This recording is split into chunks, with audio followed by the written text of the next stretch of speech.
Hello friends, I'm Dr. Manisha Dhivre, Assistant Professor, Department of Physics, QVN Naik College, Nasik. Friends, in this series of lectures for the SYBSc class, semester first paper 1, that is Mathematical Methods in Physics, this is our second lecture. In this lecture, we'll start with the De Moivre's theorem. Friends, as you know that this theorem is very useful to find out the parse roots of the complex number. The theorem states that cos of theta plus I into sine of theta raised to n is equal to cos of n theta plus I into sine of n theta. Now, we know that according to the exponential form of the complex number, e raised to I theta is equal to cos of theta plus I into sine theta. If we'll take the nth power of this complex number, then cos of theta plus I into sine of theta raised to n, it means that this cos of theta plus I sine theta is equal to e raised to I theta according to the exponential form of complex number. If this complex number raised to n means this will be n times. So e raised to I theta into a raised to I theta into e raised to I theta up to n times. So we can write it as e raised to I theta n times. So it is equal to e raised to, I will take outside in bracket n theta. So according to the exponential form, we can write cos of theta plus I sine of theta raised to n is equal to cos of n theta plus I into sine of n theta. This is the statement of De Moivre's theorem. Now we'll study about the power root and log of the complex number. Now, as we know that the basic definition of the complex number is z is equal to x plus iy, where x and y are the real numbers. And the nth power of the complex number is z raised to n. So, in the exponential form, the complex number z is equal to x plus iy can be expressed as z is equal to r e raised to I theta. If we'll take the nth power of this complex number, then it will be z raised to n. So here also r raised to n and e raised to I theta raised to n means we can write it as r into e raised to I theta, that is your z raised to n. So after separating the power, we can write it as r raised to n into e raised to I into n theta. Now using the expression of De Moivre's theorem, this z raised to n can be written as r raised to n as it is, and this e raised to I n theta we can write it as cos of n theta plus I into sine of n theta.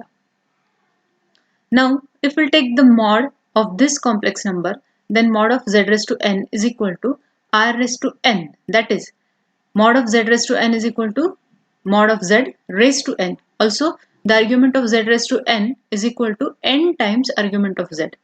And the power of the complex number are multiplied values because e raised to I theta is equal to e raised to I times theta plus 2 pi n. So, for the values of n which is equal to 0, plus or minus 1, plus or minus 2, plus or minus 3 and so on. Hence, while determining the powers of the complex number, powers are restricted to only principal values. Now we'll switch to the roots of the complex number. As we know that the complex number z is equal to x plus iy, then the nth root of this complex number will be z raised to 1 upon n. So using the exponential form of the complex number, we can write it as z raised to 1 upon n. That is, as we know that z is equal to r e raised to I theta raised to 1 upon n. So if we'll separate the parts, then it will be r raised to 1 by n into e raised to I theta upon n. Now if this theta is increased by 2 pi k, where k is the positive integer, then the complex number remains z raised to 1 upon n is equal to, now this is your r is the real, so r raised to 1 upon n into e raised to, now here it is if theta is increased by 2 pi k, then instead of theta we have to write down as e raised to I into theta plus 2 pi k raised to 1 by n. So it is equal to r raised to 1 by n as it is, and this exponential form we can write it as cos of theta plus 2 pi k upon n plus I times sine of theta plus 2 pi k upon n. And this expression gives us the n distinct values of z raised to 1 upon n. for the different values of k, that is 0, 1, 2, 3 up to n minus 1. And the arguments of these nth roots are theta upon n, theta plus 2 pi n upon n, and so on up to theta plus 2 pi n minus 1 upon n. Now in this expression r raised to 1 upon n, this is the positive nth root of the real number r, and the method of determining the roots of the complex number can be used to obtain the roots of the unity, that is z is equal to 1, or z is equal to cos of 2 pi k plus I times sine of 2 pi k, where k is 0, 1, 2, 3 and so on. So z is equal to 1, and we can write this z as e raised to I k 2 pi. So z raised to 1 upon n will be this 1 raised to 1 upon n, and this e raised to I k 2 pi times 1 upon n. So this we can write it as this exponential form of this complex number, we can write it as cos of 2 pi upon 2 pi k upon n plus I times sine of 2 pi k upon n, where k is the 0, 1, 2, 3 up to n minus 1. Hence the n values gives by this equation are the roots of the unity, and the values are symmetrically spaced and lie on the unit circle of the complex plane because mod of z is equal to 1. Now we'll see the logarithm of the complex number. Now again we'll consider the complex number z is equal to x plus iy, and the exponential form of this complex number is written as z is equal to r times e raised to I theta. Now if we'll take the log of this complex number, then we have to write down it as log of z is equal to log of r times e raised to I theta. So if we'll separate this log of r, then and if this log of z is equal to p, then p is equal to log of r plus log of e raised to I theta. Now according to the laws of indices, we can write this log of e raised to I theta as I theta, because log of e will be 1. So this p will be log of r plus I theta. This theta is an infinite number of the values which are differing by the multiple of 2 pi. So the complex number p is equal to log of z, has infinity many logarithms differing from each other by the multiple of 2 pi. Now we'll see the trigonometric, hyperbolic and exponential functions.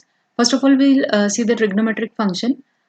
Using the Euler's formula, e raised to I theta is equal to cos of theta plus I into sine of theta. This we have already seen. If we'll replace this theta by minus of theta, then this equation will become e raised to minus I theta is equal to cos of minus theta plus I times sine of minus theta. But we know that cos of minus theta will be cos theta, but sine of minus theta will be minus sine theta. So this equation will become e raised to minus I theta is equal to cos of theta minus I times sine of theta. Now if we'll add these two equations, e raised to I theta and e raised to minus I theta, we'll get it as cos of theta plus I sine theta for cos of e raised to I theta, and for e raised to minus I theta, we can write it as cos of theta minus I sine theta. So plus I sine theta and minus I sine theta will get cancelled, and we can add the this cos theta and this cos theta. So by rearranging this, we can write it as cos of theta is equal to e raised to I theta plus e raised to minus I theta upon 2. Similarly, subtracting the equations of e raised to I theta and e raised to minus I theta, we can write it as for for e raised to I theta, we have to write down cos of theta plus I sine theta, and for e raised to minus I theta, we have to write down cos of theta minus I sine theta. But as we are subtracting it, so we have to write down here minus, and minus minus here it will become plus.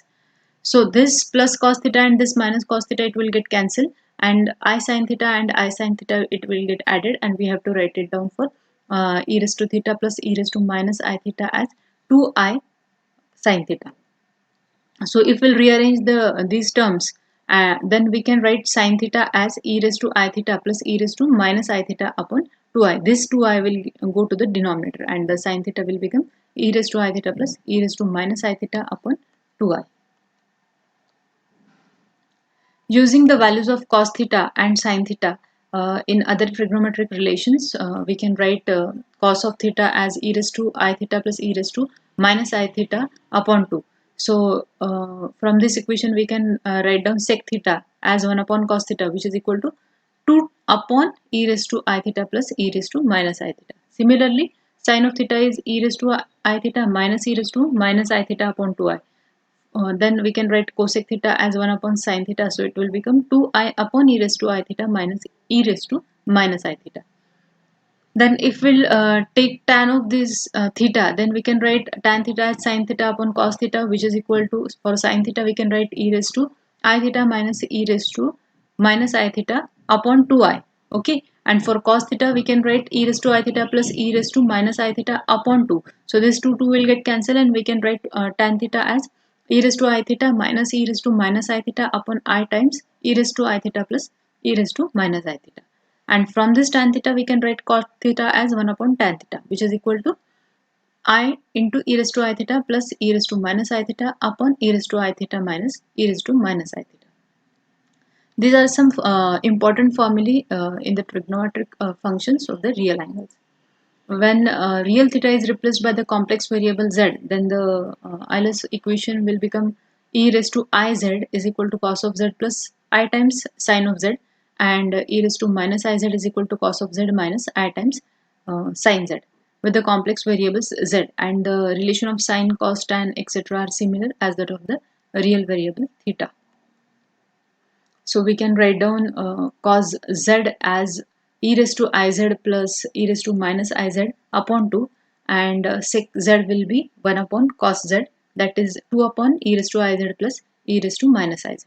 Similarly, sin z is, we can write it as e raised to iz minus e raised to minus iz upon twice I, and from this sin z we can write cosec z as 1 upon sin z, which is equal to 2i upon e raised to iz minus e raised to minus iz.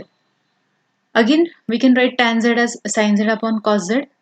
So sin z is e raised to iz minus e raised to minus iz upon twice I upon this cos z as e raised to iz plus e raised to minus iz upon 2. So this 2 will get cancelled, and we can write tan z as e raised to iz minus e raised to minus iz upon I times e raised to iz plus e raised to minus iz.